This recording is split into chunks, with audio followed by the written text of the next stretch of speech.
All right, let me come clean here. Remember, I said, oh, I always do things in one take. I don't like to redo things. Done is better than perfect.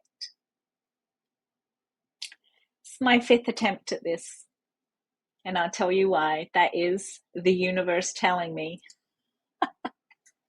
this is the area I still need to most grow in. It is the hardest area where I find setting boundaries challenging. And that is, how do we not internalize student trauma?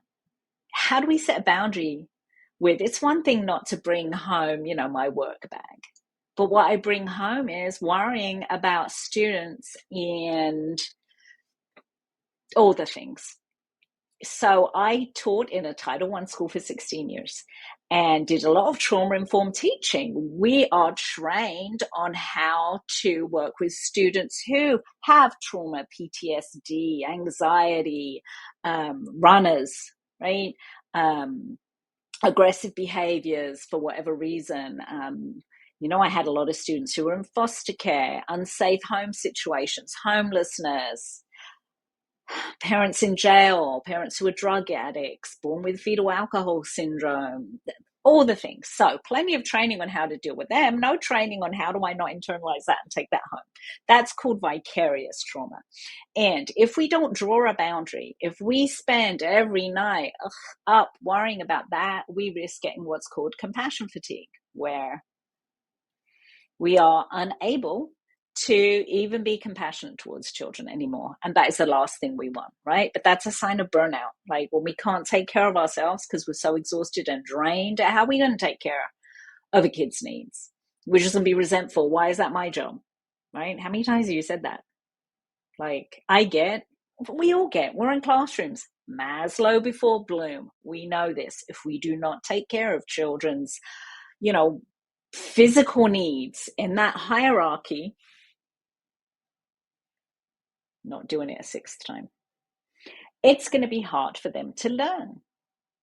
So yeah, there's a difference between having snacks in the drawer for them, right, in case they're hungry, having a quiet area that if they fall asleep, I just put an office around them or cart them over to the bean bags at recess and say, why don't you rest there a while? Okay, that's appropriate. Students need to feel safe in your room. They need to be seen. I see you. I see you're in a bad state. I care.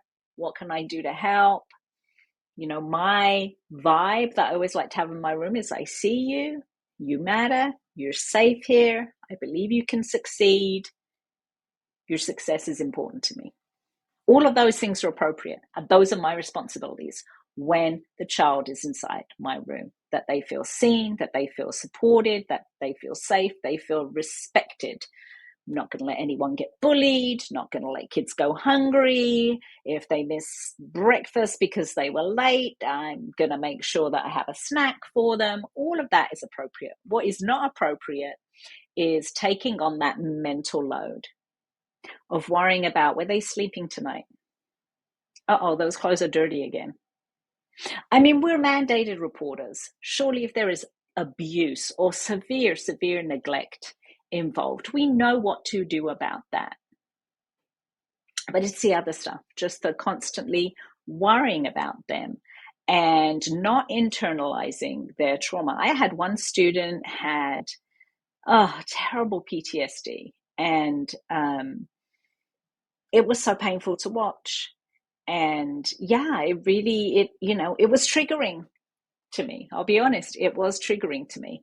And so we need to learn to set a boundary. And the way to do that, I don't have a clear answer on it. Here's what I got. Really clear on your roles and responsibilities. My role, as I suggested, when they're in the classroom with me for 6.5 hours a day, safe, respected, seen, physical needs attended to. Above and beyond that, I can't help that it's dad's night and you hate going to dad's house. I can't help that you miss your mom because she died of a drug overdose. I'm going to do all the things I can. that comes to our last point, be educated on your resources. I am going to get you counseling. Make super good friends with the counselor. I'm going to know all the community resources available. I'm going to make good friends with the psych at school, with the nurse. I'm going to have good relationships with all these people, and I'm going to know all the resources that I have that I can refer a student to and that I can enlist help with parents. I will go through the student success team, the student study team, whatever you call it, the SST process, if I really feel a family could benefit from our intervention. And above and beyond that, I need to strive to set a boundary and let it go. So there is a Taoist principle. Do your work and walk away. So my responsibility is to give 100% when that child is with me, 100% best environment I can. But when they're not with me, that's where I set the boundary. I used to set horrible boundaries in this area. I'm not going to lie. I mean, I have bought children clothes. I have washed their hair in the bathroom and taken out fleas because I didn't want them to get sent home again. I had one child one year miss over 90 days of school because of head lice. And she showed up for a field trip. And I was afraid she would have the lice check and, would not be allowed on the bus. And I was already prepared to say, I will drive her in my own car on the field trip. Like that, no. Set a boundary. I've given a grandparent money for medication for a student. I mean, terrible at setting boundaries. And it really was fast track to burnout, and it wasn't appropriate.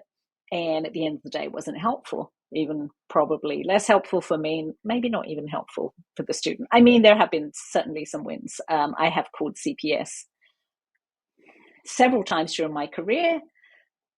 Very, very difficult for me to do. Spend a lot of time second guessing it. Did I do the right thing? Did I make the situation better or worse? Not my job. Not my job to decide if I made that situation better or worse. That's for the social worker. That's for the authorities. They're the people trained in that. My job was to report what I saw. It wasn't to investigate. It wasn't to lose sleep over. It wasn't to wonder if that child's foster agreement was up. Should I go get qualified as a foster care parent? Come on, I have taught hundreds of students. I have room in my heart for all of them. I don't have room in my house for all of them. Set a boundary. So that's the best I got for you in that area. Get clear on your role and your responsibilities. Be educated. It's so, when you feel so hopeless and helpless, it is very frustrating. So have resources, get educated, know what you can offer parents, know that you do the best to support students when they're with you, that you might be the only person in their life who is consistent and respects them and makes them feel safe and validated and listened to every single day for 6.5 hours. And that is so important. And let me tell you, you can't do that if you're burnt out.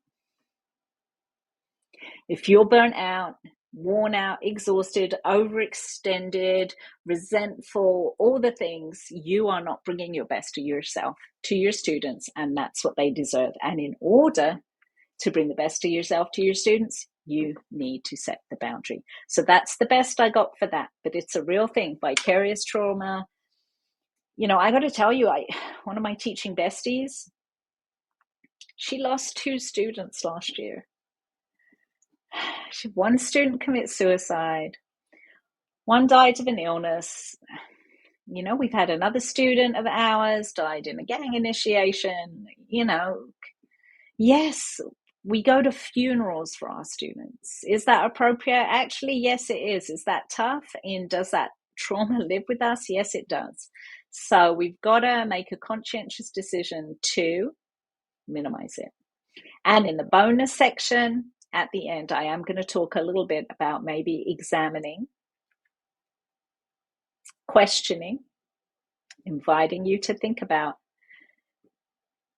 why is it that maybe you get overly invested in students.